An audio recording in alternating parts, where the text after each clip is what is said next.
फिर से तुम ही हो। चार्ल्स और मैं पहले ही सगाई कर चुके हैं, फिर भी तुम बेशर्मी से उससे चिपकी रहती हो। तुम्हारे ऊपर लगा वो सस्ता परफ्यूम मुझे तुमसे चिपकवा देता है। कृपया मुझे अब और मत मारो। कृपया क्या आप रुक सकते हैं? क्योंकि ऐसा तब तक नहीं होगा। सगाई की बात भूल जाओ। भले ही तुम दोनों शादी कर लो, चार्ल्स हमेशा मेरा ही रहेगा। आजकल यहाँ हर कोई कुलीन है। तुम अपने इस व्यवहार से चार्ल्स को शर्मिंदा कर रहे हो। एकमात्र शर्मिंदा करने वाला चार्ल्स तो तुम हो, बिल्कुल एक झगड़ालू औरत की तरह।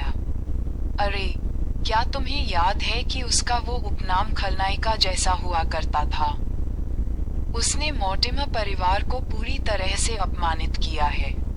मुझे इस बात की जानकारी है कि लोग मेरे बारे में क्या कहते हैं। सोचो, एडमंड की ऐसी बेटी है। उसके जैसी मंगेतर पाकर चार्ल्स को वाकई बहुत तकलीफ हो रही होगी। झगड़ालू, खलनायिका, भोली, लेकिन मुझे परवाह नहीं है। मैं अपने प्यार की रक्षा करना चाहता हूँ। काफी। क्या तुमने खुद को काफी शर्मिंदा नहीं कर लिया? मुझे खेद है, चार्ल्स। मुझे इसकी उम्मीद नहीं थी। मिस मोर्टिमर को परेशान करने के लिए मैं ही जिम्मेदार हूँ। चार्ल्स, रुको। कृपया मेरी बात सुनिए। पेम्ब्रोक परिवार का इतिहास, कला के क्षेत्र में उनका योगदान पूरे साम्राज्य में प्रसिद्ध है। उन्होंने अनगिनत कलाकारों का पोषण और समर्थन किया है। पेम्ब्रोक परिवार ने साहित्य, ओपेरा और मूर्तिकला के हर क्षेत्र में ख्याति अर्जित की है। और परिवार का उत्तराधिकारी चार्ल्स परिवार की छवि का एकदम सटीक प्रतीक है।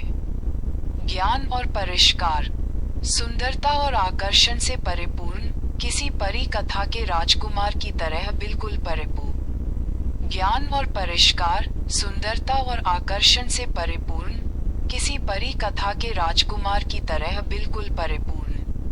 क्या शर्त है? वह फिर से उसके पीछे भागेगी? क्या ये कोई शर्त है? ऐसा कितनी बार हो चुका है?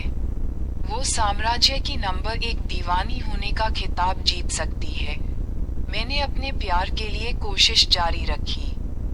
चार्ल्स को परफ्यूम से एलर्जी है, इसलिए मैंने इसे लगाना बंद कर दिया। चार्ल्स को पेस्ट्री पसंद है, इसलिए मैंने उसके लिए पेस्ट्री बनाई। लेकिन अंततः जो कुछ भी सामने आया वह निराशा, पीड़ा और भ्रम ही था। मुझे लगा था कि मेरी लगन प्रेम को जगा सकती है।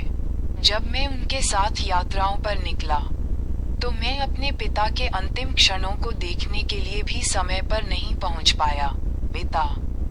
पिताजी, मुझे माफ कर दीजिए। मुझे माफ कर दीजिए। मुझे माफ कर दीजिए। मेरे पिता की मृत्यु के बाद मेरा जीवन दुर्भाग्य से घिरा रहा। धीरे धीरे मेरी मानसिक स्थिति बिगड़ती चली गई।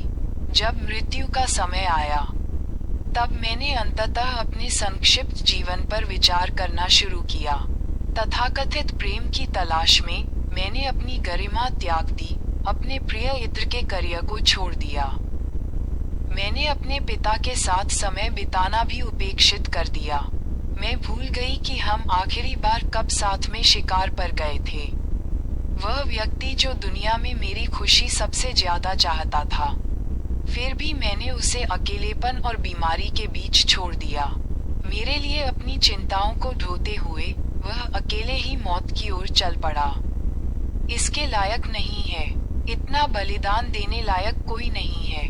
मैंने जो कुछ भी किया, वह व्यर्थ था। हे भगवान, यदि आप सचमुच विद्यमान हैं, तो कृपया मेरी प्रार्थना सुनिए। मुझे एक और मौका दो। मुझे एक और जीवन दो। मैं अब कभी किसी की दयनीय कठपुतली नहीं बनूंगी। मिस जोन, कौन है? क्या हो रहा है? मैं कहाँ हूँ? महोदया, आप किस बारे में बात कर रही हैं? भोज शुरू होने ही वाला है। आपके निर्देशानुसार मैंने काउंट के कपड़ों का रंग जांच लिया है। ये प्लेटिनम सफेद रंग का है। आपने पहले से जो कई पोशाकें तैयार की थीं, उनमें में से मुझे एक मैचिंग ड्रेस मिल गई। इस पोशाक मैं वापस आ गया हूँ। हे ईश्वर, मेरी प्रार्थना सुनने के लिए आपका धन्यवाद। ऐसा लगता है कि सगाई के एक हफ्ते बाद मेरा पुनर्जन्म हो गया है। महोदया, आप ये क्या कर रही हैं? ये वही गाउन है जिसे आपने मतगणना के लिए बड़े ध्यान से चुना था। मुझे इसके बजाय काला वाला लाओ। महोदया, आज युवराज का विजय भोज है। आपको अपने गुस्से पर काबू रखना होगा। अभी अभी बाहर मैंने देखा। क्या तुमने जियाना को देखा? क्या आपको पहले से ही पता था? ये गाउन आप पर खूब जंच रहा है। काउंट को भी यह जरूर पसंद आएगा। चाहे उसे पसंद हो या न हो, इससे मेरा क्या लेना देना है? महोदया, अरे, आज आपको क्या हो गया है? वह तो आपके प्रिय वर हैं।